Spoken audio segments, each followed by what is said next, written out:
infrastructure deficit. What kind of news is that? As usual, it's always bad news in the third world, African nation. No, it's not a threat, it's just a realistic stand because it's an epitome of a failed state and a failed nation. You see, you are entitled to your opinion and everybody is entitled to theirs. Even if what you're saying is not making sense, you are entitled to public stupidity or public ignorance. People do that a lot, even on national TV. Some people exemplify the level of intellectual stupidity on national discourse in international scene. So it's not the first time we will see people in the name of having an opinion on subject of conversation, national subject of conversation, engaging in such actions and irrationality. But having said that, you will see that you can't give what you don't have. And just like I said in some of the interviews that I have been able to talk on platforms, I said if it is the will of God that Nigeria will not stay together, no human effort. From 1960, there have been effort to put the country together, right? Before 1960, some parts don't want to be together with the country. So many funny factors played. It forced itself together in the name of a country, but not a nation. From 1960 to today, has the country been a united nation? The facts are there. So even after the Igbos at the point between 1967 and 1970, history is factual. Emotions might not be factual. After the Civil War, some people wanted to put the country together. We are still existing as if we are one. But deep down in the minds of everybody, both the North and South, even the West, that oftentimes tend to go towards the alignment with the North against maybe the IPOB. Factually. That does not mean deep down in their mind they don't know that the country is not one. You know, when you're talking about facts, it's different from truth. So, as long as those factors, if it is the will of God that this country will never be, even after 200 years, this country must divide. After 200 years. Even after 300, God's willing, it must divide. Let me give you another historical fact. You know, when you are in a conversation with people who are not broad in mind, who have not gone far to research and read, sometimes it's better not to engage them in their myopic opinion. So what you do is say your own as it is with factual evidence cut across the world, because Nigeria is not the only country in the world. So now, the truth is, I haven't seen this headline. It has shown you a recipe for a country that will be destroyed. Because when you check the money that has been used, about 72% is used in servicing loan. Capital expenditure is less than 20%. What that simply means, you know, when I mention some of these, when you say the current expense, some people don't even understand those big English. The money where they take do road, do some kind of infrastructure, railway, and the money where they pay salary and running cost of governance is higher than the money they use in doing facilities in the country. So if you add the capital expenditure, the recurrent expenditure, the cost, and the money they use in running debts, payments, if you add the two together, 72% plus about 15%, if not 20%, for the current expenditure. So the only money remaining to be doing some small things, of which from those small things they go see thief inside you, is less than 6 or 7% or 5. It is less than about 10-15% in all. So about 80-85%. No, this is not to come outside and be saying. It is a statistical calculation. I will have read this news even before coming here around 4 a.m. So mathematically, 72%. The running expenses is at 2.3 trillion. So if you convert that, why the capital expenditure is about 1.7 or 1.8? So study is not to come on newspapers and just say, Rob, you know, when you are saying things based on fact, you know what you're saying. So calculatively, I've read economic analysis on some podiums even before coming here. So you've used only less than 10-15% to develop the nation, and that is a nation of people are clamoring, and there's nothing. Nigeria was the making of a man. And if Nigeria will divide, it also will be making of a man. Then if God has it in mind that the country will not stand, the leaders will consciously or subconsciously be doing things to break the country. And either they know or they don't know, they will be doing action that will be dividing the country, and that is our prayer. It may not happen in one day. No, go and read about countries. So many countries divided in not one day. Some takes more than longer time, 20 years, 30, 50. And let me give you another inferences from statistics. There have been more than 100 civil wars in the world history. And those civil wars have taken place, and they've settled almost all the civil wars that have taken place between 1960 and 2010. Only the Biafran civil war is the only civil war that has never been settled, and it has gone on a season. So it is a pointer to something that is always stagnant. It's a constant if you do mathematics. When a factor is constant, it must always come into the, and those constants have, people talk as if the Arab war, so many personalities have died in the Arab nation that they not did resort to the Arab Spring. Even in South Sudan and also so many countries of the world, personalities died. Somebody was saying MK Abiola died in Nigeria, it's so very well and good. The people that died in Ensas Togate, that resulted to the action of the youth and the burning and killing of police. They are not even MK Abiola, but when MK Abiola was in prison and he died, that kind of action did not happen. Did it happen? So the factors you need to be broad when you are talking, and you should be noticing that you are not talking to yourself alone. You are talking to a wide range of people whose professional expertise cut across different spheres of life that are more vibrant and sound in some analytical views to have traveled, and some do this as a work. They do analytical trend, not only in Nigeria. So just design your thinking thought to make it look as if you have a monopoly of ideas. They are broad. So the point still remains that in some war, in some things that happen in all countries of the sun, one jobless boy in some of these Arab countries just set himself ablaze and the whole country went haywire. The factors that happened back then are not constant with what is happening now.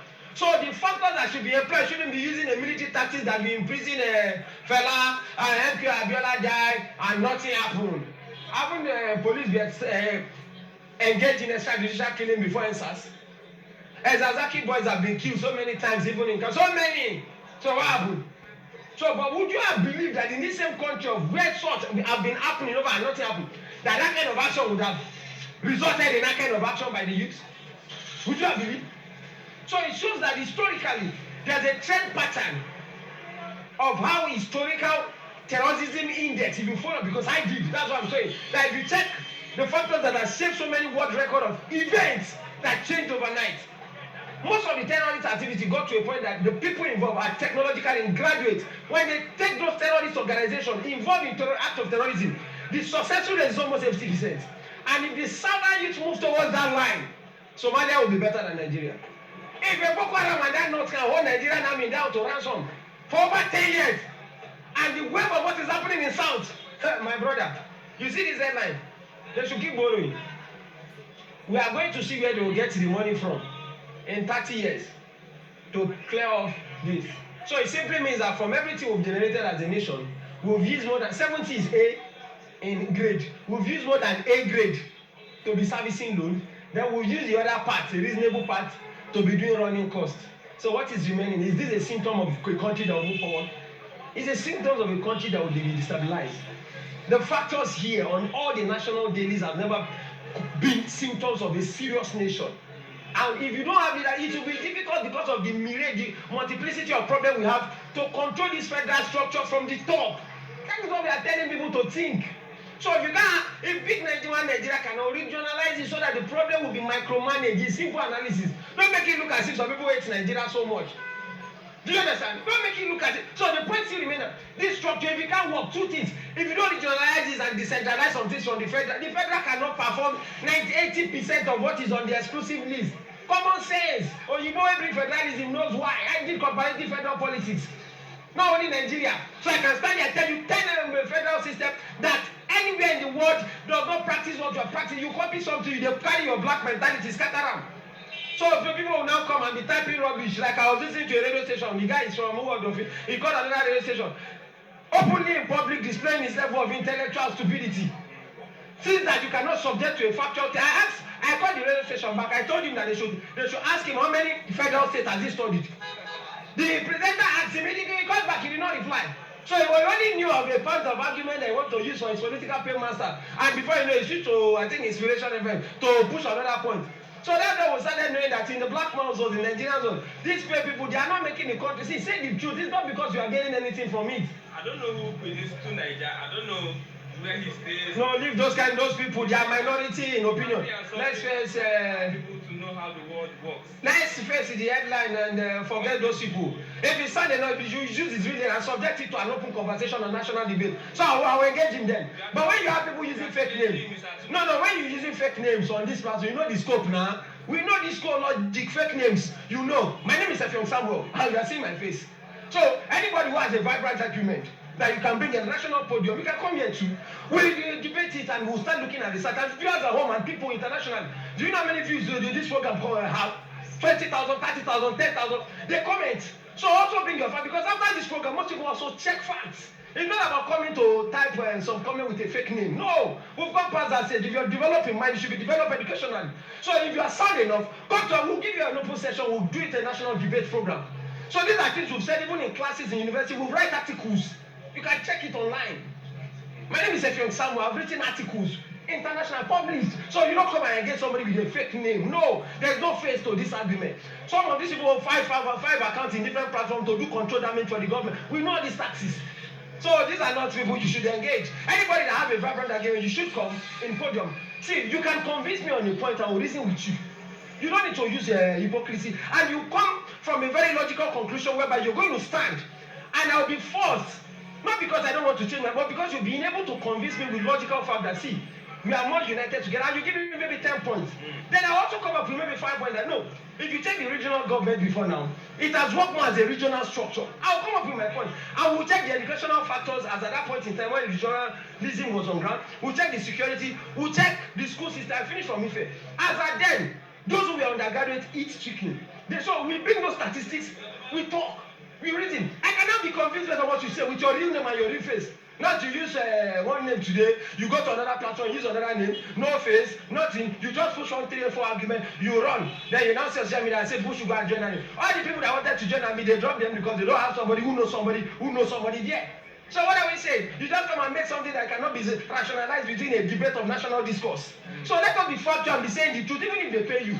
Use your head in the payments. I have a friend that's a commissioner in this country. And I told him in one of our conversations in our old student association, I said, see, that they pay you does not mean, if you know you don't want to contradict your master, don't say anything. Because what you say will be used against you in the near future when your political master might dump you and you switch camp. So in your payments, be logical enough. Let's look at more serious headlines. Not poor results where feasible, Senate report. That is the policy of the divide and rule tactics, whereby some people will get 200, some people will score 100. Now, let me tell you what INEC could do. We can speculate them. Most of the northern parts will not transmit results electronically. They will tell you that insecurity did not allow them to transmit the vote electronically at the end of the day, the result. At the end of the day, you will now see the vote in Bronu. What on Bronu with Boko Haram will be higher than the vote in Ogun State. That is peaceful. Check the fact. See, when you're coming in to talk in public, be critical about facts. Go and check the last election results of Bronu. Boko Haram insurgent state of Yobe, Adamawa. Come and check even some part of the north central and southeast, even southwest. Then you will now come to a realization that is it that when the election comes, the Boko Haram will go on strike? Is it that when there is some part of the country, you now start asking you? In fact, in that very election, there was one particular day. I think it was the market. The Boko Haram struck. They did not go to market. About 3 or 4 days is the next day to election. The number of votes that came out and the number of people that can't go to a market. When you do the comparison, it's not. I don't know how the miracle. You know, Nigeria is a capital of uncommon magic. I wonder where those numbers of people troop out from to have been able to go and vote. So when you now say in where feasible, how is Lawan having the monopoly of to know where will be visible to declare election come to? Is it God? So make the rule equal. So what I simply mean is, let's make south and southeast a place that won't be visible. So that when the place that is visible, because the electronic result will come first, internet or will come first before the manual. So when they now monitor the electronic home, before they will now come up, see, there is no yardstick you want to use for fraud that other people will not have sit down. Before you even come up with the statement, as you are thinking it, the person is thinking it. So when you say anything, you now say, now how do you conceptualize where is visible? That was why I was saying that. How do we define who defines hate speech? You want to imprison journalists for 20 years. So well, fine.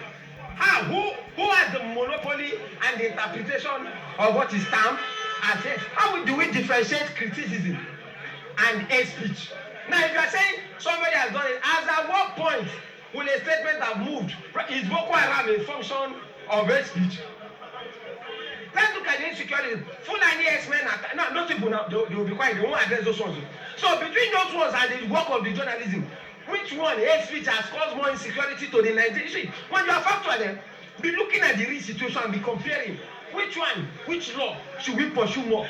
Between the level of insecurity, the centralization of police to make sure that police is more effective, and the journalism and the critics of it, which one is more important? Which one is like? So you see people who are parochial and political partisanship, and that is the problem with the black man.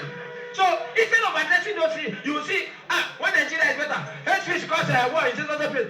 You will look at the key factor of what is affecting us and the paramount thing that the government should be doing. So you see them in philosophy, they call it mentito principi, abandoning the key factor, the sole subject of conversation, and you are parabolating on what is not even relevant, what is so irrelevant and inconsequential to insecurity as it stands in the country.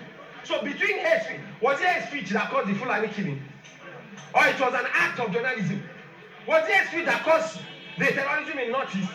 Was it hate speech that caused the killing in Benue? Was it hate speech that caused the kidnapping? So you see a people who does not know their left from their right, who uses the principle of hypocrisy, paid political benefactor to comment on a subject of conversation that is more small, little, and minute to the happenings and the effects of what the Nigerian youth are passing through. Why the major thing that should be addressed are being left. So that's the kind of people that in Nigeria really want to stay together and be displaying uncommon, compound foolishness on subjects of conversation that should be addressed holistically, looking at the statistical fact of what affects the common man. Let's look for other headlines and let's be serious. Thank you very much.